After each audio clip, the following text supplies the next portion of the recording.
Welcome to the Real News. I'm Eddie Conway. I'm down in Greensboro, North Carolina. I'm outside of the Carolina Theater, and we are getting ready to interview a number of people that's going to attend a speaking event that Michelle Alexandra is the key speaker. And we want to see what people are thinking, why they're here, and what they intend to do in the future. Where the hope is that we can get a number of people, or the majority of the people in Greensboro, to see the plight and the differences, the disparities on the east side versus the west side, and some of the issues as it relates to the difference in policing on the east side and the west side. Okay. And so we're prayerful that it's going to be something that's going to improve the quality of our community, quality of Guilford County.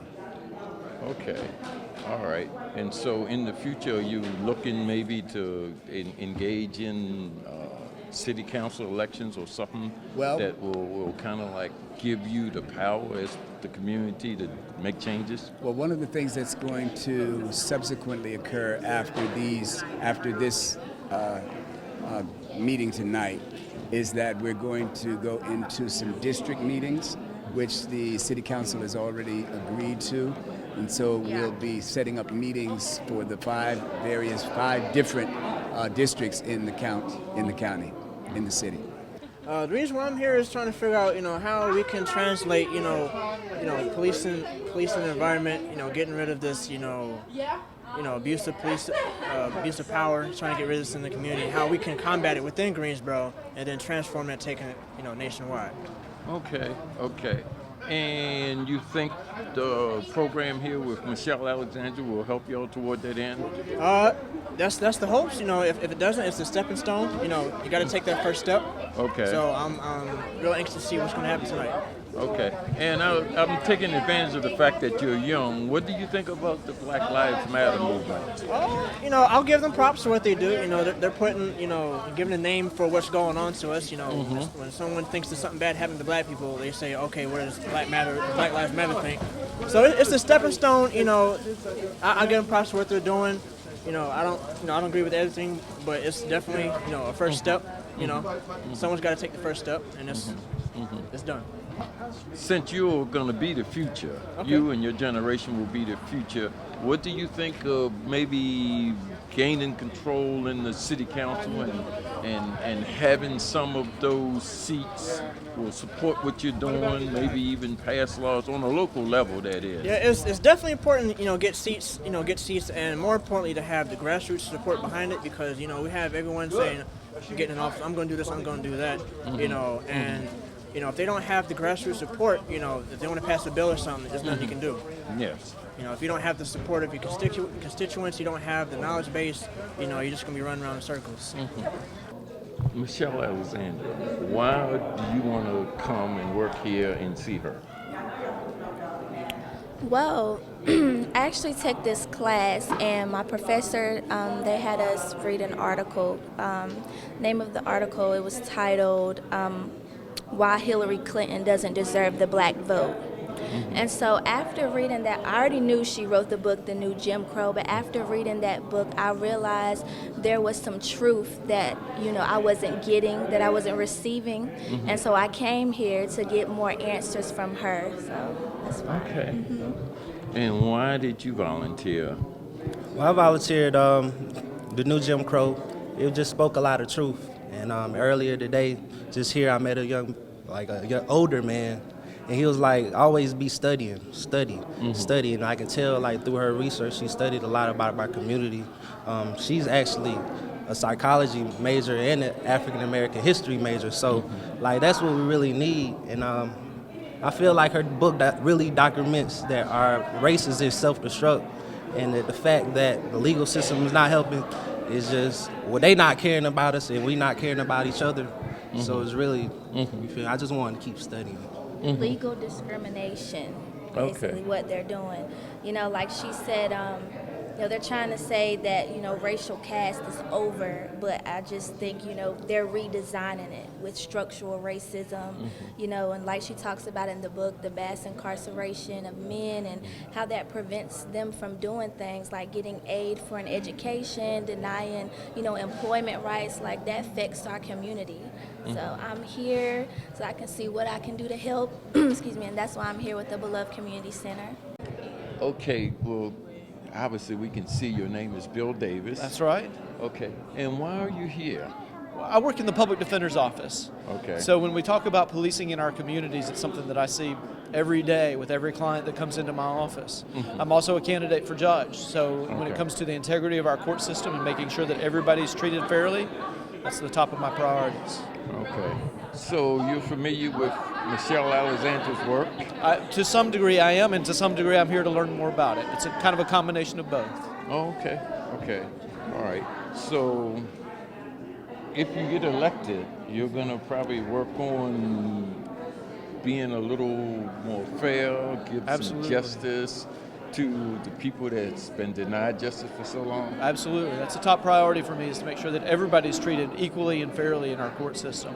And one of the things about that is to really pay attention to our own sort of, they talk about implicit bias, right? Being aware of the ways that we've been conditioned by society to look at people and being intentional about putting that to the side and really treating everybody the same. Okay. Now, I asked you when I first came up to you about Moral Monday. Are you involved in Moral Mondays? Oh yeah, sure. Okay. Who in this state can't be? Okay. All right. I mean, good God, any right-thinking person would be. Yes, I agree, and I Yeah. understand that you all have. I'm sorry, I guess I shouldn't have been emphatic like that. I No, guess I should have it's been more under okay. control. Let me say it like this. I find that it was to my benefit that I might lend my voice to the Moral Monday chorus. Okay. How about that? Okay, that's good, Like but that. we're going to keep both responses because, no, it's genuine. Because, like, why wouldn't you be out doing something to better your conditions and wouldn't to you? better your life? Why right? wouldn't you? Yeah. It's the things are too evident that this Republican regime believes that they're going to turn back all the civil rights gains back to beyond the 1950s for sure. And we're saying no. Right, right. No, I don't even care what they do in the legislature. Yeah. This thing is beyond that. The day of lawyers going to the legislature to conjure up ways for them to exploit the poor so they can pad their pockets is over. I heard that. Is over. I heard that. See, Yes. now I know the Black Panthers. I know when they started. I know their mantra and their motto is still relevant today. That's true. And we're still fighting the same fight. That's true. That's right. That's true. That's right. The work that I'm actually doing is helping encourage youth development growth in reference to looking at leadership development, areas in reference to building their skills towards organizing, which of course AFSC does well, and having them pick up and be able to be on the forefront of what is their mission? What is it that they'd like to change in their own communities? Maybe it's less visibility of the police in their high schools. Maybe it's less visibility of police officers in their community.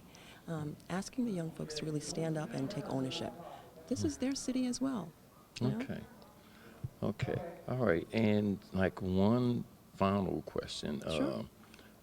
Do you know that Michelle Alexander has been doing some pieces about Hillary's lack of real concern about the black community and why it's really not now interest to get behind her campaign? Are you aware of any of that? I've heard some ripples about that as well. Okay. And that seems to me as though, again, I guess those are based on information that has been shared in the public in reference to real data that supports or refutes that standpoint. I think the proof is in the pudding, and individuals have to actually be able to do their due diligence and see what side they're willing to support. Our nation's prison population quintupled in the space of just a few short decades. And the overwhelming majority of the increase were poor folks of color, who instead of getting care and compassion were hit with a hammer and swept into prisons and jails, stripped of basic civil and human rights supposedly won in the civil rights movement, like the right to vote, the right to serve on juries, the right to be free of legal discrimination in employment, housing, access to education, basic public benefits. And this was a bipartisan adventure. This was a bipartisan adventure. President Ronald Reagan and President Nixon may have declared these wars, but it was President Clinton who escalated these wars. And it was President Clinton, a Democratic administration, desperate to win back those so-called white swing voters that had defected from the Democratic Party in the wake of the civil rights movement,